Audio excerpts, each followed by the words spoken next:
عظمت و سلام حضرت شاہد میاں کی شان و عظمت و سلام، حضرت مخدوم بلگرام کی شان و عظمت و سلام. اور وہ ایسے مصطفیٰ ہیں جان جانے بلگرام، اور وہ ایسے مصطفیٰ ہیں جان جانے بلگرام. حضرات سرکار کی آمد ہو چکی ہے، کس منہ سے سرکار کا شکریہ ادا کیا جائے. بس جو لوگ دامن کرم میں اب تک وابستہ نہیں ہوئے ہیں، بڑا سنہرا موقع ہے. میری ماں اور بہنیں بھی یہاں پہ تشریف فرما ہیں، وہ بھی یہ ارادہ لے کر کے آئی ہیں کہ سرکار ویس میاں حضور سے مرید ہونا ہے. اور جو لوگ مرید نہیں ہوئے وہ لوگ بھی اطمینان سے بیٹھیں. ابھی حضرت علامہ حضور قاری جلال الدین صاحب قبلہ خطبہ صدارت پڑھیں گے، پھر اس کے بعد دستار بندی ہوگی، پھر اس کے بعد سلسلہ بیعت انشاءاللہ آپ کو یہ میسر آئے گا. میں مخدوم العلماء استاد الاساتذہ حضرت علامہ حضور قاری جلال الدین صاحب قبلہ کا استقبال کر لوں. نعرہ تکبیر، نعرہ رسالت، مسلک اعلی حضرت فیضان حضور فاتح بلگرام، آمد حضور رئیس الاتقیاء شہزادہ حضور قطب بلگرام حضرت علامہ قاری جلال الدین صاحب قبلہ رونائی. حضور احمد مصطفیٰ محمد مصطفیٰ صلی اللہ علیہ وسلم کی بارگاہ مقدس میں درود پاک کی نظریں پیش کریں. اللہم صلی علی مولانا محمد معظم الجود والکرم وآلہ وبارک وسلم صلاۃ وسلام علیک یا رسول اللہ صلی اللہ تعالی علیہ وسلم. آج کی سرزمین کی خوش نصیبی کہ جس نے علماء کرام خصوصاً آل رسول، اولاد علی، جگر گوشے بطول، جانشین فاتح بلگرام، رئیس الاتقیاء اور ان کے قیادت میں علماء کرام کے نورانی قافلہ کے قدم چومنے کا شرف حاصل. بڑی خوش نصیب یہ سرزمین ہے. جشن بہاراں ہے، بارش عرفہ میں ہم سب حاضر ہو کے نہا رہے ہیں. جہاں تک تقریروں کا سوال ہے، دو بڑی مارکتوں آ رہا تقریریں آپ سے بات کریں. بڑی پرمغز، معنی خیز، بصیرت افروز ایسی تقریریں تھیں جنہوں نے آپ کے دل و دماغ کو روشن و منور کر دیا. اب مزید کسی تقریر کی ضرورت نہ محسوس کی جاتی اور نہ ہی وقت جاتا.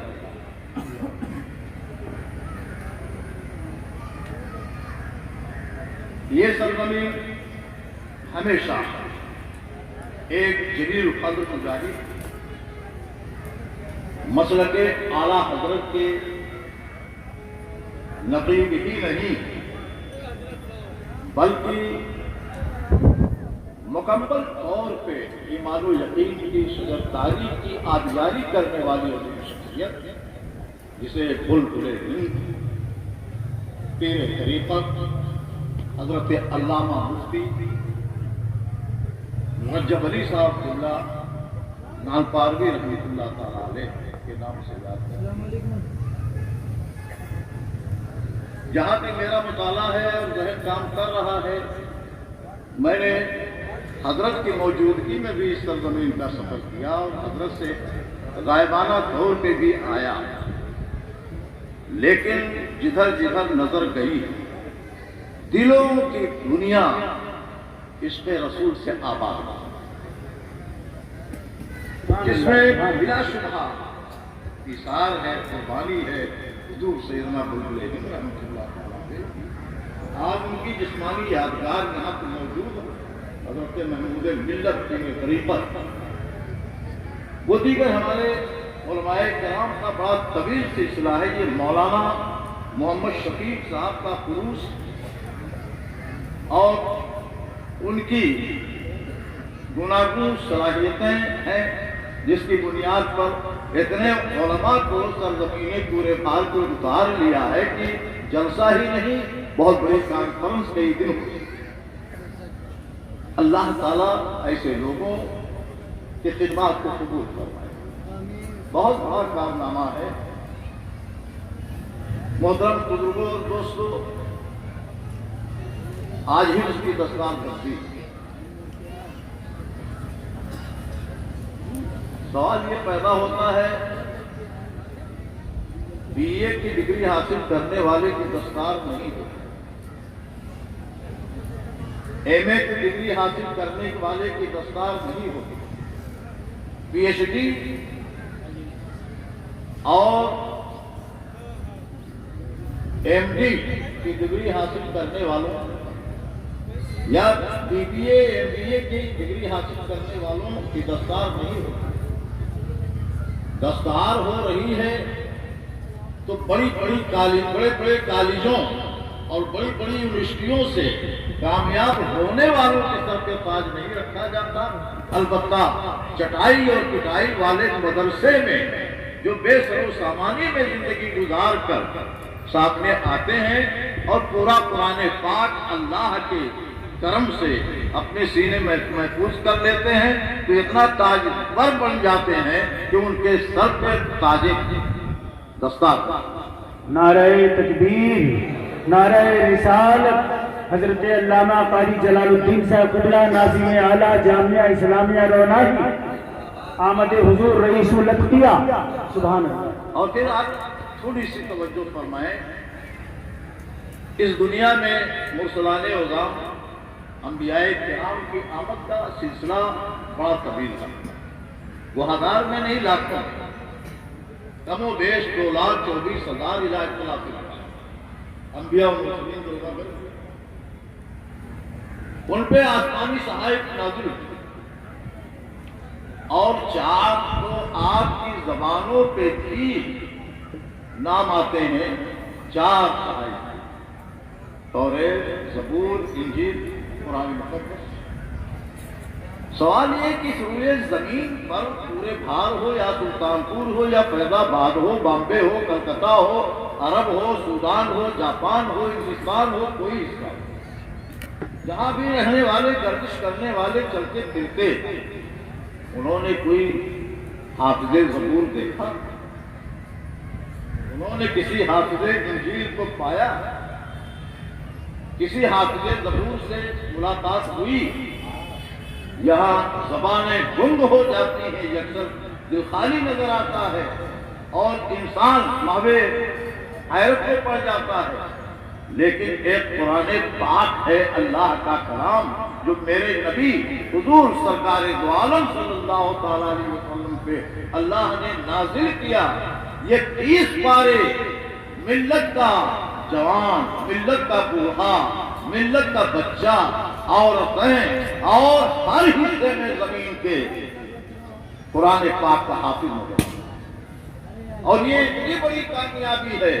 اللہ اکبر۔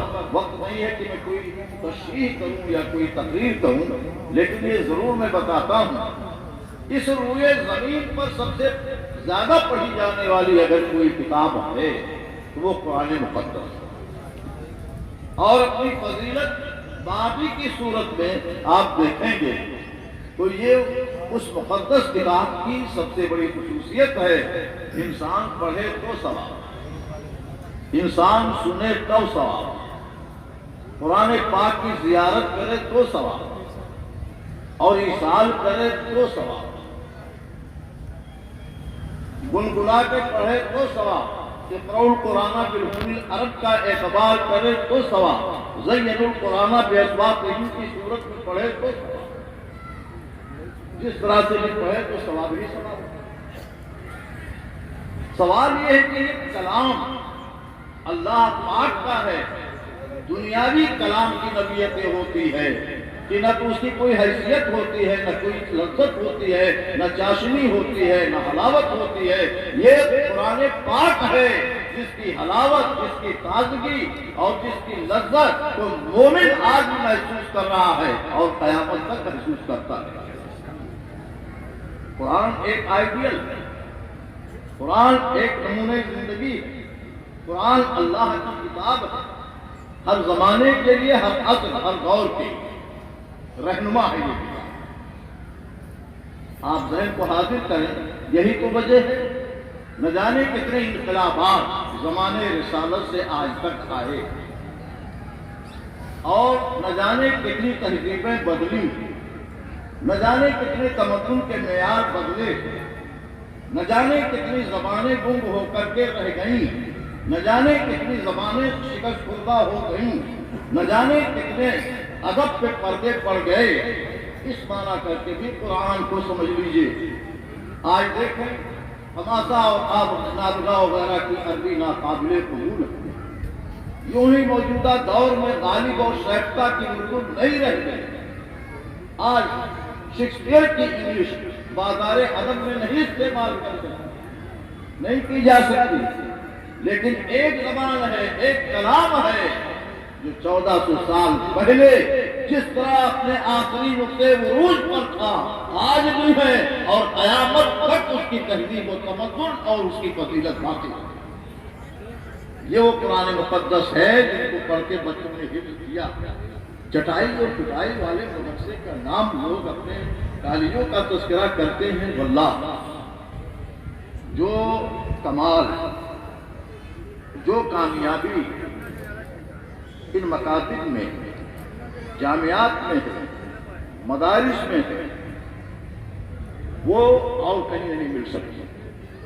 یہ مدارس اسلامیہ ہیں، باوجود بے سر و سامانی کے چٹائی اور پٹائی والے مدرسے میں ہو کر بصارت مل رہی ہے تو وہیں سے مل رہی ہے، بصیرت مل رہی ہے تو وہیں سے مل رہی ہے، قیادت مل رہی ہے تو وہیں سے مل رہی ہے، نیابت مل رہی ہے تو وہیں سے مل رہی ہے، شرافت مل رہی ہے تو وہیں سے مل رہی ہے، عروج مل رہا ہے تو وہیں سے مل رہا ہے، ترقی مل رہی ہے تو وہیں سے مل رہی ہے، سربلندی مل رہی ہے تو وہیں سے مل رہی ہے، سرفرازی مل رہی ہے تو وہیں سے مل رہی ہے، تقدس مل رہا ہے تو وہیں سے مل رہا ہے، تہذیب مل رہی ہے تو وہیں سے مل رہا ہے، حقوق کے سمجھنے کی صلاحیت مل رہی ہے تو وہیں سے، یہ چٹائی والے اور پٹائی والے مدرسوں سے، دارالعلوم اور جامعات ہی سے، اللہ کی رضا بھی مل رہی ہے تو وہیں سے، رسول کی محبت بھی مل رہی ہے، فرما روائی کا تاج مل رہا ہے تو وہیں سے۔ یہ چٹائی پٹائی والے مدرسوں کو نہ دیکھو، بلکہ انقلاب صبح دیکھو، انقلاب زمانہ دیکھو۔ ان مدارس نے ایک جاہل کو عالم بنا دیا، ایک جاہل کو قاری اور حافظ قرآن بنا دیا، ایک جاہل آیا، تعلیم حاصل کی اور اس کے سر پہ دستار کی تاج رکھا، اور پھر رکھنے والے کوئی جاہل نہیں ہے، چلنے پھرنے والے جاہل نہیں ہیں۔ آج تو دستار ان خوش نصیبوں کی، جس خوش نصیبی پہ جتنا ناز کرو کم ہے، آج آل رسول کے ہاتھوں سے ان کے سر پہ تاج رکھا جائے، نائب رسول کے ہاتھوں سے ان کے سر پہ تاج رکھا جائے گا، بزرگان دین کے ہاتھوں سے ان کے سر پہ تاج رکھا جائے گا، علماء دین کے ذریعے ان کے سر پہ تاج رکھا جائے گا۔ اور خوب یاد رکھو، یہ مدارس ہیں، جامعات ہیں، دارالعلوم ہیں، ان کی بقا سے تمہاری بقا ہے، قوم مذہب سے ہے، مذہب جو نہیں تم بھی نہیں، جذب باہم جو نہیں محفل انجم۔ اس لیے ہوش و آواز کو دیکھو۔ ایک بات کر کے میں اپنی بات ختم کر رہا ہوں، مجھے اس کا احساس ہے، لیکن میں ایک بات کہہ کے اپنی بات ختم کر دیتا ہوں، اس لیے کہ جیسا کہ اعلان کیا گیا اس کے خلاف کوئی کمی نہیں۔ بہرحال دیکھیے، دنیا بھر کی معظم قوموں نے، اے مسلمانوں، آپ سنجیدگی سے میری بات سنو اور اس کو سمجھنے کی کوشش کرو۔ ازل ہی سے حق و صداقت کے چراغ کو دور کرنے کا منصوبہ باطل نے بنایا، اور ہر موقع پر اس کو شکست پاش ہے، سمجھا؟ ہر موقع پر اس کو ناکام ہونا پڑا۔ آپ دیکھیے کس طرح سے ایک پلیٹ فارم پر بیٹھ کر کے دنیا کی تمام مسلم دشمن قوتوں نے یہ چاہا کہ اسلام کو سینے کی تجوریوں سے نکال دیا اور قوم مسلم کو جاری کرنا.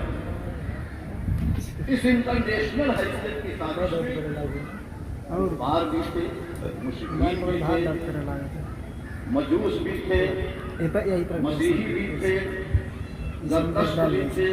دنیا کے ہر مسلم دشمن قوتوں نے اجتماعی تحریک کا.